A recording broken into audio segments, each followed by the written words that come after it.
All right, it's Hip Hop 1039, Philly's nonstop hip hop. It's Paris the Call, and you've seen them all over YouTube. I got Ami and a Hellcat in the building right now. How you doing? I'm doing good, and yourself? Welcome to the show. Thank you. You're here, you're a lawyer today, Yes. Dante Mills. That's right. So that means there's some things happening. Yes. What is going on? So there's a lot of things happening. The one thing that we want to talk about here today is essentially the brilliance of Ami and a Hellcat here. A lot of people know him from YouTube. They know him from the cars. But what they don't know is he just has that mind that he's able to look at technology, look at where we're going, look at what moves people and gets people behind him, and he's able to capitalize off of that. So for those who don't know, who is Ami and a Hellcat? I'm an app developer first. Okay. YouTuber. Okay. Entrepreneur.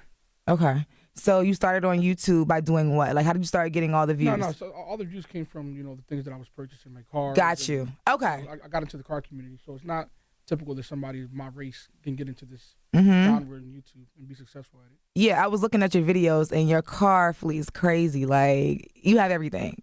well, that's why we're here. Exactly. It was crazy. He had everything.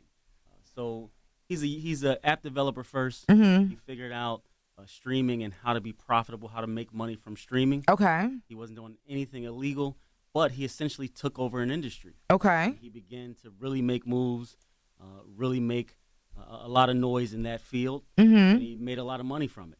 Right. Unfortunately, because of who he is, because of where he's from, there was an assumption that there's no way that he could be making this kind of money legally. Right. He has to be doing something wrong. So all of the wealth that he amassed, all of the cars that you saw in YouTube videos that you're talking about now that were amazing, everything was taken from him.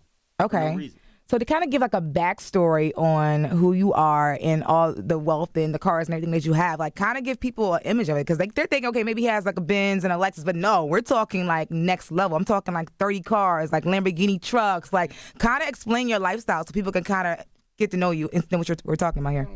What you mean, like explain my lifestyle? Like right now, somebody's in the car listening to you, and they hear us talking about you, like you're this rich guy, and the feds came and seized your stuff, thinking that you were doing illegal activity. They're thinking it's the typical situation, right? No, it's not typical at all. Exactly. So I want to kind of like expand it more and let people know what's really going on here, who you really are. Like, what would they see on your YouTube? Like, just on my YouTube is me just trying to uplift people. Because remember, like before all this happened, I was an actual pizza delivery driver. Okay. So just what a good idea, and I just started from nothing, and so like my lifestyle is really it's real simple. It's just the cars and the jewelry that I like. Cars. You know what I mean? Okay. So besides that, I'm always giving back. Owned a bunch of properties and always gave. Remember, I had 30 employees before all this happened. For your app, right? No, not just for app, for construction. Okay. Because I have a big construction company. Okay. And essentially all these jobs are lost now because of this situation. Wow. That's unfortunate. But what you're asking about, and Omi's being modest right now, so I'll fill in the blanks a little bit. We're not talking about regular wealth. We're not talking about someone who just made a couple of dollars, right? Giving back to the community, or like you said, they purchased one Benz. I mean, we're talking about multiple Lamborghinis, multiple Bentleys, essentially every car that you can think of in either 2019 or 2020. Not only that, there's a lot of people who have money but don't have money. We're talking about millions of dollars seized, cash, liquid. Wow. So it ain't just cars. The cars I can get over, the millions of dollars in electronics. I mean, tablets were ripped out of my kids' hands. And I just had to, since November 20th till now, I had to literally rebuild everything back up. If you see my YouTube now, you see I'm buying cars again, but I'm doing this. But this is actually, when they're blaming me for doing something illegal, and I'm showing them right in front of their face that I can do it again, right, without what they're blaming me to do, it just shows that I'm just good at what I do. So how long have you been doing what you do? I started in 2016. Okay. So about 4 years. And I became a millionaire in 2017. Wow. So a year later. Yeah, like 10 months later, because I started off in the middle of the year. Okay. And now, when did all this start happening? When did the FBI? I had no idea. I just came back from Dominican Republic, and they just came and took everything. So this was in November of 2019. Okay. They showed up at his properties, and they began to seize everything. Like you said, bank accounts. We're talking with millions of dollars, liquid cash in the bank accounts. We're talking millions of dollars worth of cars, millions of dollars worth of property. millions of dollars worth of combination of jewelry, electronics, Mm-hmm. because he was in that YouTube sector. He had, computer equipment, camera Right. equipment that was worth millions of dollars, and they simply seized everything. And that happened in November. They still haven't given him anything back. Mm-hmm. He hasn't been charged with anything. So there's no excuse for them to look at someone and say, we don't believe you should be successful, so we're going to take it all and not do anything about it. So how are they able to do this without? Do you if you have proof of income? How can they just come in and do this? So the loophole is they can say we're investigating. Okay. And if they're investigating, if they put some charges forward and get a warrant and get a seizure Mm-hmm. warrant, they can take it. Okay. And essentially they can hold it until the investigation is done, but there is no legal timetable for an investigation. Mm-hmm. So it can go on forever. Now, the problem that we have is they're going to focus their investigations on us, Mm-hmm. right? I'll give you an example. Mark Cuban had the same type of streaming service. That's how he made his money. Mm-hmm. He sold the company and bought the Dallas Mavericks. At no point did he go under investigation. At no point did they say, why is this man able to amass so much wealth? Let's take everything and figure out what he's doing. But it happens to us. Mm-hmm. It happens to us all the time. Mm-hmm. And it's a problem because most people think they just have to live with it. So if, Omi could have been in a position where he just said, you know what, they took everything, I'll just let it go and move on. But why should you be required to move on from something that you've built and established the right way?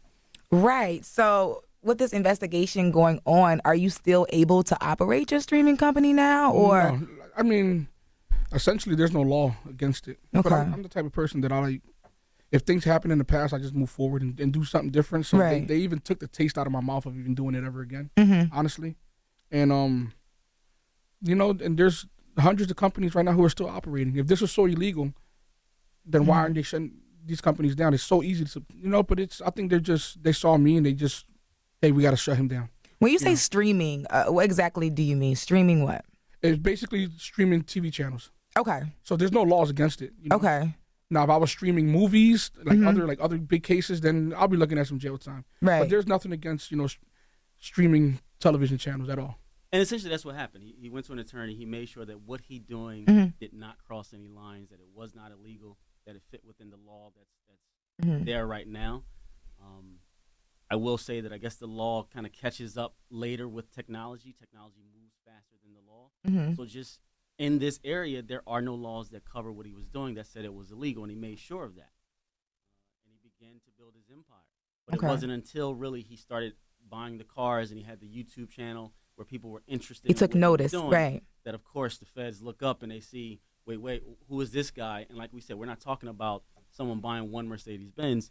He has a whole fleet Mm-hmm. of vehicles, and they're looking, properties all over the place. He's doing things in the community. He's rebuilding houses in minority neighborhoods for less than cost, where he's losing money on it. And they're looking and saying, how is he able to do this? He must be doing something illegal.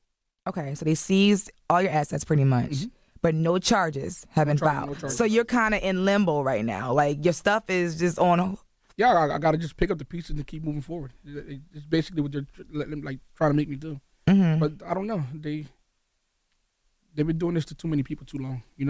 Right. Something has to change. And the people that it happens to, it's us. Right. Absolutely. And yeah. that just can't be okay, which is why we're here, because we're not afraid to challenge Mm-hmm. the FBI or the feds when they come in and say, we're going to take this, do our investigation, there's nothing you can do about it. That's just not true. Right. Now, most people in a situation, they hear the feds are circling around, so they retreat. Right. But we don't have to do that, and Yeah. that's what I want to show. And that's why Omi is here speaking out, because we can't encourage our people to be whatever they want to be, and then they do that, they take over an industry, but then they get no benefit of doubt. Mm-hmm. That's not right, and it's not how it should happen. We should all be outraged with that, because Right. if we become successful at what we're doing, should we be looked at with the guilty eye just because of who we are, where we came from?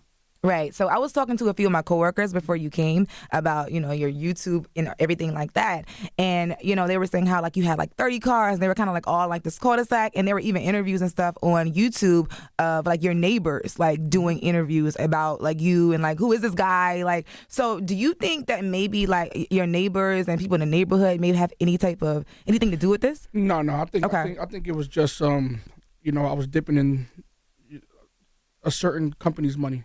Okay. So, like I was giving the streaming service $15 a month. Okay. So, Comcast wasn't thrilled about it. Of course. But there's people who can't afford cable. Right. There's people who can't afford it. So if I'm giving a service out that's legal for $15 and they're selling the same exact service for $250, who's the minority going to come to? If anything, I did more of a good thing than a bad thing by not even breaking the law. But that's just the way it is, This was more of a civil matter. Okay. Companies could have came, like the FBI had no reason. There's companies that could have came at me and told me, hey, you shouldn't be streaming. Right. Then, it was more for that kind of case. It wasn't for this. Okay. It wasn't a criminal case. And that's generally what happens. They send cease and desist letters and say, hey, listen, we think that you're infringing on our trademark or our copyright or our material. We think you're infringing on that. Stop what you're doing. Right. None of that. He didn't get any of that. Okay, so I know that you said that it's not illegal in this area. Is it illegal in any state? No. These are federal laws. Period. Why the feds these are federal laws that look at trademarks and copyrights. And what they say is you can't record channels and then replay it for people. You can't. There's certain. Is this like a fire stick type of thing? Essentially, that's where I started. Okay, cool. Okay, so it started with Cody and the movement, and I revolutionized it and changed it. Okay, And now you see it everywhere. I mean, we all know people who have these boxes or who stream these services. Absolutely. They're all over the place. And if you look at, there's a company in a different state that has commercials on television for the same thing. So you're telling me that there's a company that can put out commercials doing exactly what Omi was doing, but you seize all of his property because you think there's something wrong with his organization? It just doesn't add up. So what's next at this point? Is there like a court date, or is it just like you're just kind of in limbo just waiting to see? No, so we don't just wait. Okay. It's just not, there's no point to that. Right. Because it's not right for them to take everything that he has and just sit on it. So what we did is we filed a motion to get all of his property back. Okay. And what's the process on that? So they have to respond to our motion, and in their response, they have to let us know if they have a case, what they're basing this on. We really just want to have a full understanding of why have you decided to affect this man's life? Right. Why have you decided to affect his business? And if you can't give us a valid reason for that, that says you were operating illegally in this capacity, then give him his stuff back. We're demanding that. Right. So I want you to kind of speak about the things that you are doing for the community. Like I know you did something with the Salvation Army Center in Philly as well. Actually, right before this happened, I was actually buying one. Wow. So this place has been closed for over 10 years. And I'm like, you know what?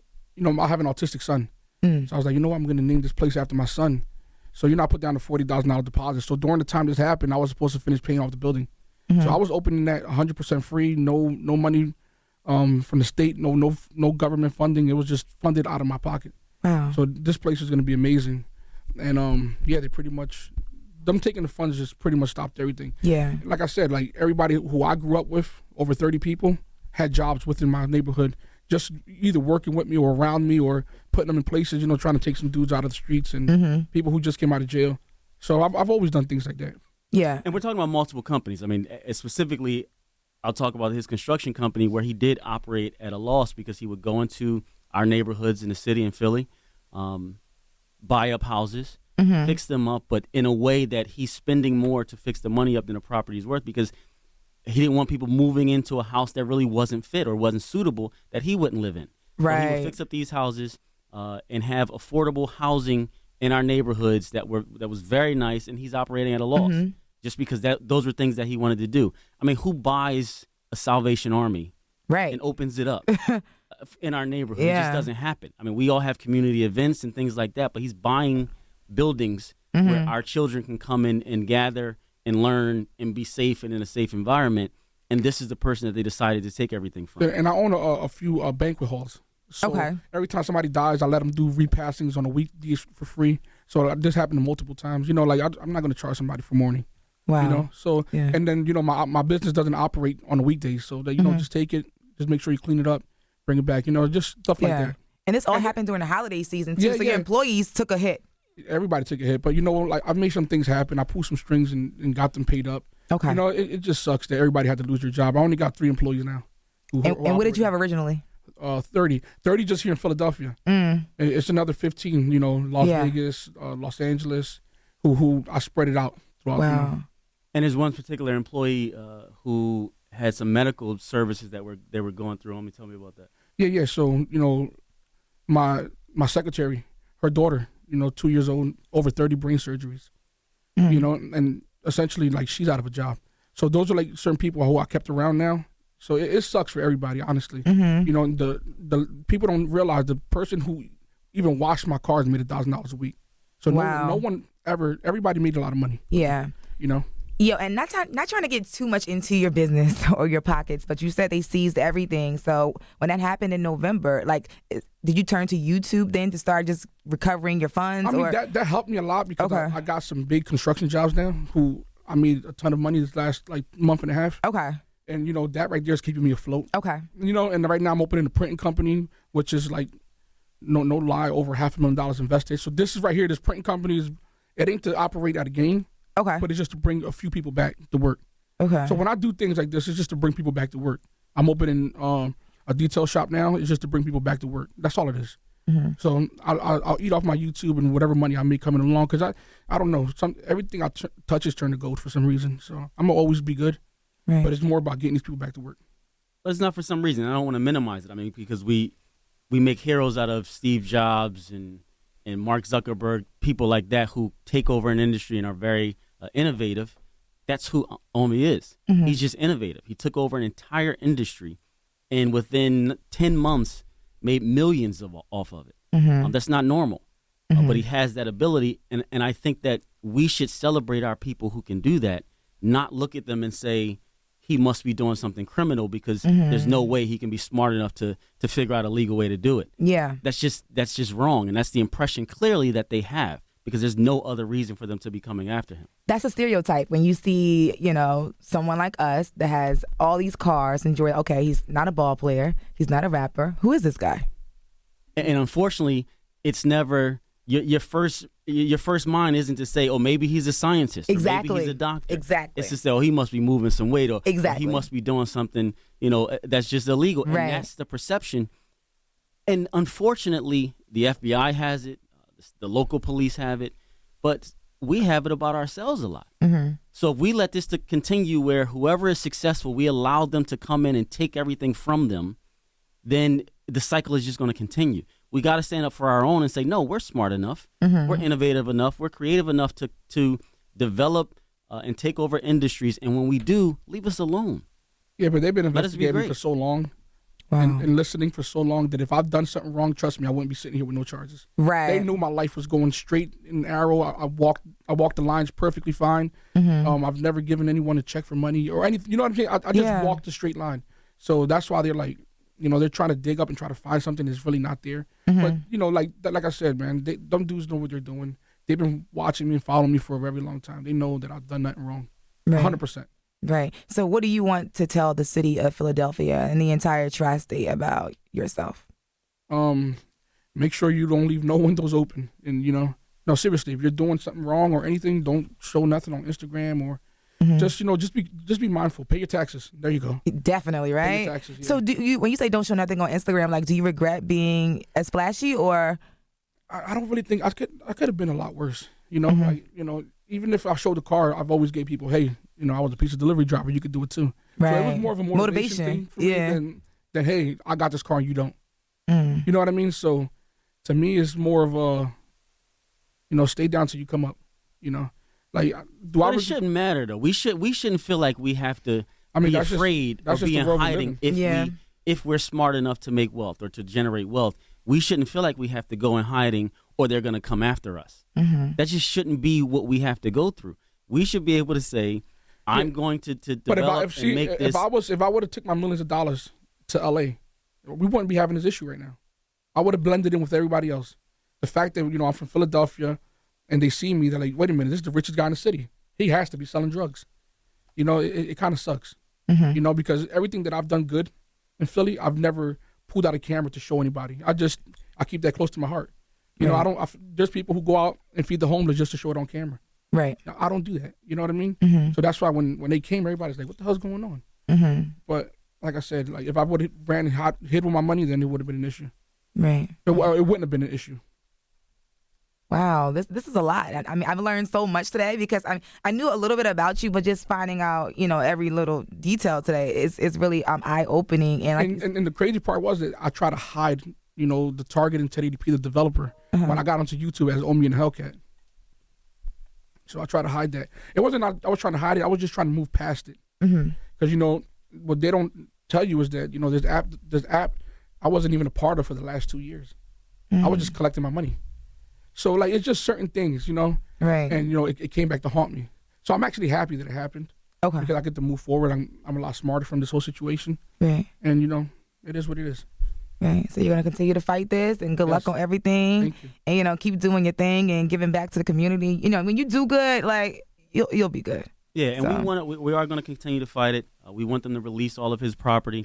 But we also want to show people that you should be trying to be creative, be innovative, and you're not going to be punished for that. Right. So we want that to be the understanding, and for people to also know that there's people who are they're backing you, they believe in you, they believe that just because you're successful doesn't mean that you're doing something illegal, and people that know that you shouldn't be looked at that way. Right. So can you let us know your social media, your YouTube, and all that? Yes, on YouTube, I'm Omi and the Hellcat, and then on Instagram, I'm Omi and the Hellcat, all underscores in between each letter. There it is, Omi and the Hellcat. Dante, thank you so much for stopping by today. Thank you very much for having us. It's Hip Hop 1039.